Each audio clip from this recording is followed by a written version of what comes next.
O cara revolucionou o jeito de se falar de ciências, participou ativamente do programa espacial enquanto estava chaparadalhaço e convenceu a NASA a entrar na brisa de mandar um salve pros ETs. Sejam bem-vindos a mais um Carburografia, o quadro onde eu explano a vida dos ervoafetivos notáveis, e hoje eu vou falar do Carl Sagan. This universe is one of an enormous number, maybe even an infinite number, of other closed-off universes. So the idea that we are central, that we are the reason there is a universe, is pathetic. Antes de começar essa brisa, deixa eu falar da Loja 12, que tá tendo promoção de toda a linha da Puff, meu parça. Tem a shoulder bag, tem kitzinho, kitzão, kit pala aí pra todos os seus bagulho com desconto especial e só até quando durar o estoque, hein, mano? E se liga também que nas compras acima de 25 conto em produtos, você ainda ganha um brinde que você escolhe lá, mano. Tem chaveiro, tem adesivo do 12 e tem mais um monte de coisa lá. É só colar lá na Loja 12, fechou? E vamos começar essa bagaça. Carl Edward Sagan nasceu em novembro de 1934 e, assim como Chris, foi no Brooklyn, Nova York, que na época tinha boa parte da comunidade judaica. O pai dele era um imigrante ucraniano que trabalhava na indústria têxtil e a mãe sempre cuidou da família e da casa.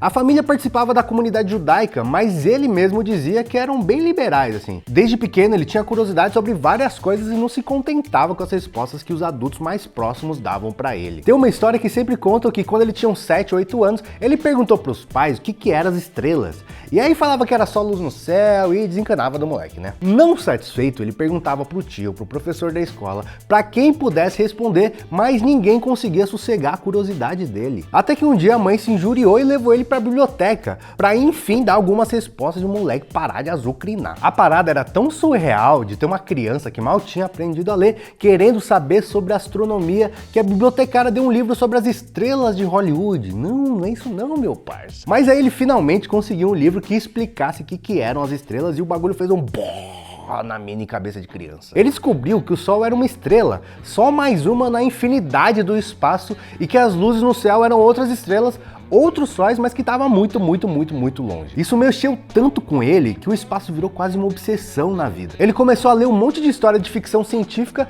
e tudo que tivesse a ver com viagens espaciais, tipo John Carter, né, que é um livro bem antigo de um mano lá que se teletransportava para Marte, que até recentemente virou um filme medíocre da Disney, mas não era isso que eu tava falando. O importante é que os pais incentivaram essa curiosidade e isso foi muito importante para a vida dele. E durante toda a infância e adolescência ele foi aquele nerd que geral pedia cola, que fazia os projetos de ciências mais cabulosos e que tinha uma mente tão a milhão que a escola sugeriu que botasse ele em outra escola para crianças superdotadas. Mas só que os pais dele não tinham grana para isso, então ele seguiu com a educação como de qualquer outra pessoa. Na real, mais ou menos, porque ele se lotava de atividades fora do currículo de aula. Ele era o presidente do clube de química, participava de debate, metia a cara no livro para saber sobre dinossauro, astronomia, filosofia e acabou se formando com 16 anos. Tudo isso já foi o suficiente para ele ganhar uma bolsa na Universidade de Chicago, que para uma família de operário era um bagulho muito além. Porque também nos Estados Unidos as faculdades são tudo olho da cara, né? Os caras se formam lá devendo um rim. Pra você ter uma ideia, hoje essa mesma faculdade custa $60 mil por ano, que é o equivalente à mensalidade de R$28 mil.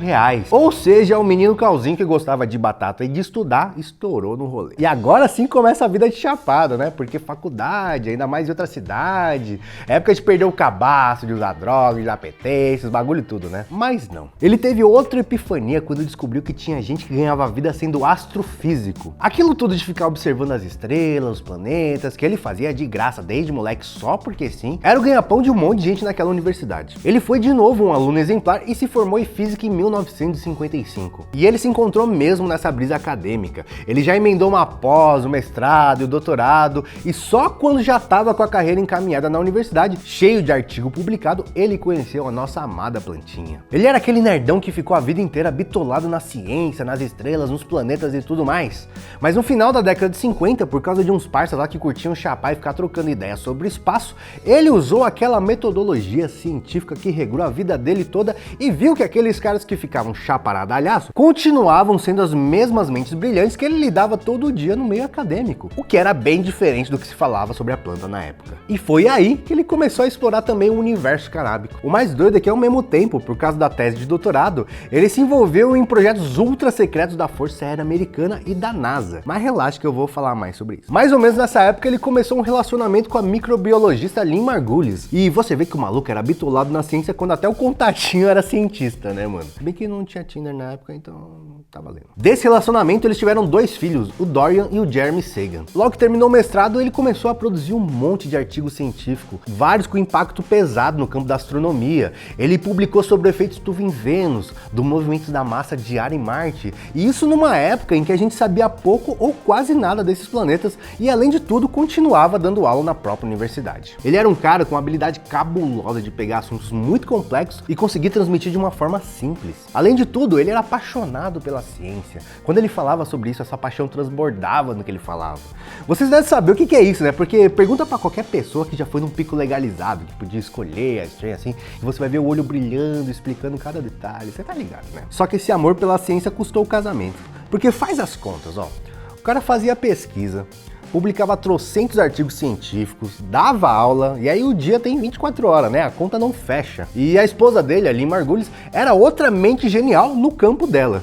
Se a gente estuda hoje na escola a fisiologia das mitocôndrias, que faz o metabolismo da energia para o nosso corpo, é por causa da pesquisa dela. E nem a pau que ela ia ficar em casa cuidando de 2 filhos, enquanto o Sagan ficava lá trancado na universidade 15 horas por dia, como se não tivesse nenhuma responsabilidade como pai. O Sagan foi um saco de vacilo e a Lynn pediu divórcio. E certo ela, né? Porque mais tarde ela ganhou um monte de prêmio, revolucionou a biologia, falando da simbiose na evolução, e o próprio Carl Sagan mais tarde reconheceu que foi embuste, ele fez terapia. Deve ter entrado naquela brisa reflexiva que você bota um The Cure pra tocar e ficar questionando as cagadas que você fez, sabe? Pra sair da bad, o Sagan fez o que mais sabia fazer e o que mais gostava, de bala e de estudar. Era a época da corrida espacial, União Soviética com os Estados Unidos, e os soviéticos já tinham lançado o Sputnik, o primeiro satélite artificial. E o Sagan, mesmo nunca parando de lecionar, vira e mexe participava de alguns projetos da NASA, como por exemplo a sonda Viking, que foi enviada para Marte, e ele ajudou lá com os possíveis locais de pouso, além do projeto Apollo, que mandou um homem para a Lua, e o Sagan orientou os astronautas sobre o que esperar de lá. No começo da década de 70, a NASA tinha o projeto Pioneer, que fazia uns rádios de carro, uns pick-up de DJ, né? Tô zoando, mano. Era sondas espaciais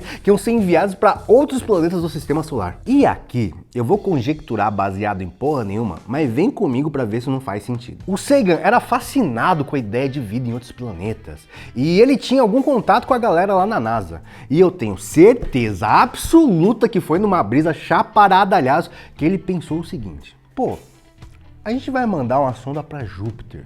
O bagulho é muito longe. Dá tipo uns 300 milhões de dólares de Uber. Imagina se um alien tá lá de boa, cuidando da vida dele, e pá, dá de cara com uma sonda. Não vale a pena pelo menos mandar um salve? Nessa época ele já estava de rolo com a Linda Salzman, que era uma escritora e que se casou mais tarde com ele. O que eles fizeram? Eles ligaram lá na NASA, se esforçando ao máximo para não fazer voto chapado, eu tenho certeza, e falaram o seguinte: mano, a gente teve uma brisa aqui, vamos mandar um salve pro ZT na sonda aí que vocês estão fazendo?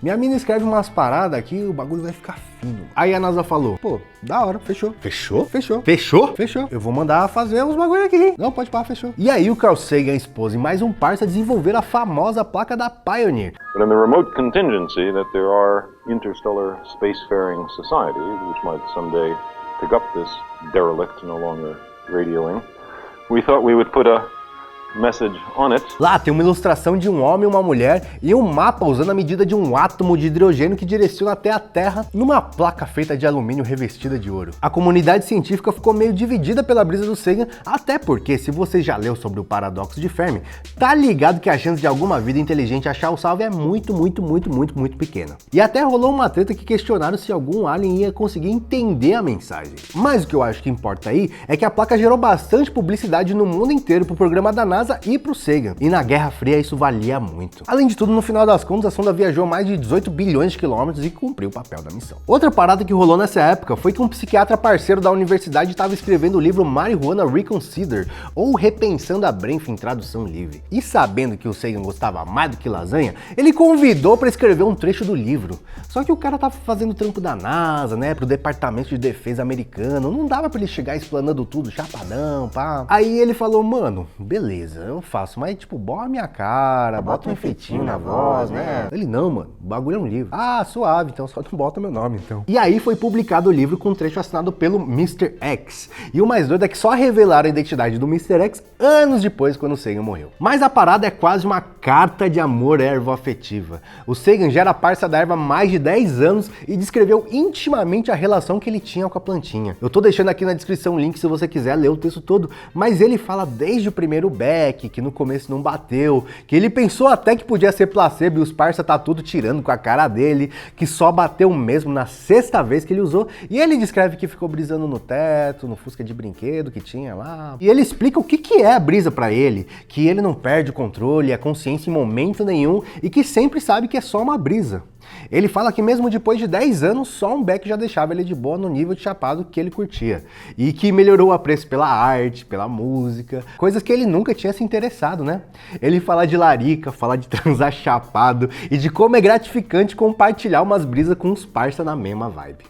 Ele falou também que chapar ajudava ele a olhar pra si mesmo, pras coisas que talvez fosse ruim ou que ele não quisesse olhar, assim. E tem um trecho muito doido também, que ele teve uma brisa tomando banho chapado, que rendeu 11 ensaios sobre questões políticas, sociais, filosóficas, biológicas, que não era necessariamente a área de atuação dele. É impressionante como ele consegue descrever a relação com a brisa de uma forma que qualquer chapado consegue se identificar, mas de um jeito que só um cientista consegue descrever. Se você ainda não leu, recomendo muito, vale a pena. A carreira do cara tava a milhão, ele escrevia artigo atrás de artigo e era cada vez mais respeitado no meio acadêmico e mais conhecido do grande público. Só que de novo, não conseguiu conciliar a carreira com o casamento. Depois de quase 10 anos de casado e mais um filho, ele entrou em outro processo de divórcio. Eu acho que depois de 2 casamentos que ele arruinou por causa de trampo, ele pensou foi em casar com o trampo dele. Se liga, mano. No final da década de 70, a NASA tava com o projeto Voyager, que ia mandar outras sondas para dar um rolê no sistema solar. E por causa das plaquinhas do salve do projeto Pioneer,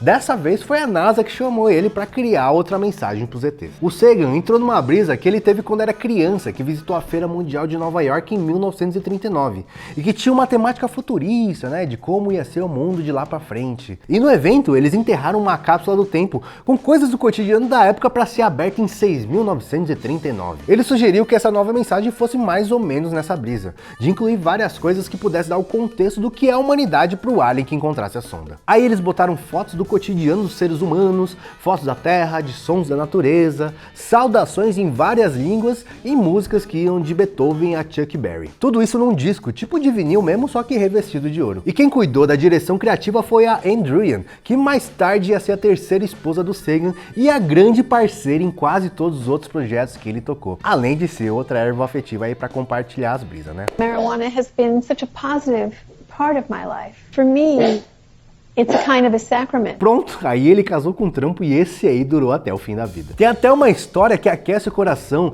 que depois de conversar por uma cota no telefone sobre o trampo, os dois ficaram de papinho assim, e quando desligaram estavam noivos. Aí eles tiveram a ideia de colocar no disco ondas cerebrais, imaginando que uma civilização avançada o suficiente ia conseguir ler tudo aquilo. A brisa é que quem teve o cérebro gravado foi a própria Ann Druyan, e o que eles queriam gravar eram os pensamentos que dessem um contexto da humanidade, né? Só que ela tinha acabado de ficar noiva.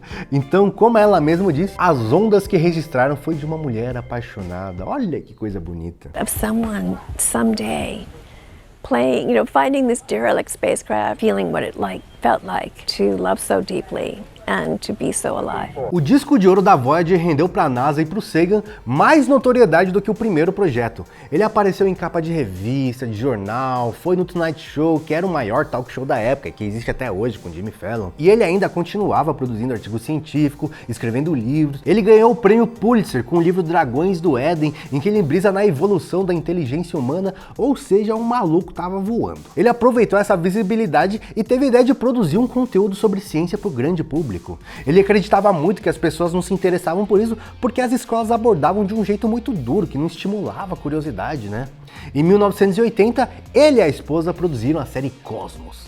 São 3 episódios em que ele fala sobre a vida na Terra, em outros planetas, a história da astronomia, a teoria da relatividade em viagem no tempo e a importância da ciência para o desenvolvimento e sobrevivência da raça humana. Tipo usar máscara, distanciamento social, não dar cloroquina pra ema, essas coisas. Para muitas pessoas, esse foi o primeiro contato com o trampo do Sagan e ele impactou a vida de muita gente com aquilo que ele estava falando. Inclusive a minha. A primeira vez que eu ouvi alguém falando disso aqui. The cosmos is also within us. We're made of star stuff. We are a way for the cosmos to know itself. Isso muda a percepção da vida e do mundo, né? Tudo que eu conheci, o que eu ia conhecer, é tudo feito da mesma coisa, é feito de poeira estelar. Aquela florzinha que me garante aquela brisa e o cérebro do bolsominion, as duas coisas são feitas de átomos que vieram da explosão de uma estrela há bilhões de anos atrás. Essa série foi assistida por milhões de pessoas e traduzida para vários idiomas. Ela ganhou um Emmy, todos os prêmios que dava para ganhar e fez do Sagan um superstar da astronomia. Hoje a gente tem o Neil deGrasse Tyson, o Bill Nye, ou até o próprio Átila, que tem lá o trampo científico de pesquisa e também dedicam a carreira para a divulgação científica. Mas foi o Sagan lá nos anos 80 que começou isso tudo. Depois do sucesso da série, ele ainda escreveu Contato, o primeiro livro de ficção que mais tarde foi adaptado para o cinema com a Jodie Foster e dirigido pelo Zemeckis, que também fez De Volta para o Futuro. E a brisa desse filme é que ele imaginou como seria o primeiro contato com a vida inteligente extraterrestre. E ele também começou a dar mais espaço no discurso para causas que ele acreditava. Ele foi um dos primeiros a falar sobre aquecimento global. We humans are now a danger to ourselves.